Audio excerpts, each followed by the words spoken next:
জাতীয় দলের ক্রিকেটার ও আওয়ামী লীগের সাবেক সংসদ সদস্য সাকিব আল হাসানের বিরুদ্ধে ঢাকার আদাবর থানায় একটি হত্যা মামলা করা হয়েছে।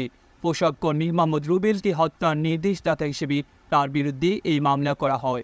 বৃহস্পতিবার 22 আগস্ট নিহত রুবেলের বাবা রফিকুল ইসলাম বাদী হয়ে মামলাটি করেছেন। কোটা সংস্কার আন্দোলন ও পরে সরকার পতনের দাবিতে সংঘর্ষ চলাকালে 5 আগস্ট পোশাক কারখানার কর্মী রুবেল গুলিবিদ্ধ হন, পরে চিকিৎসাধীন অবস্থায় মারা যান। পুলিশ সূত্র জানায়, মামলায় সাকিব আল হাসানকে 28 নম্বর আসামি করা হয়েছে। এই মামলায় সাবেক প্রধানমন্ত্রী শেখ হাসিনা, সাবেক সড়ক পরিবহন ও সেতুমন্ত্রী ওবায়দুল কাদের সহ 156 জনকে আসামি করা হয়েছে। এতে অজ্ঞাত আরও 400 থেকে 500 জনকে আসামি করা হয়েছে। মামলার এজাহারে বাদীর অভিযোগ, গত 5 আগস্ট শেখ হাসিনা সরকারের পতন হয়।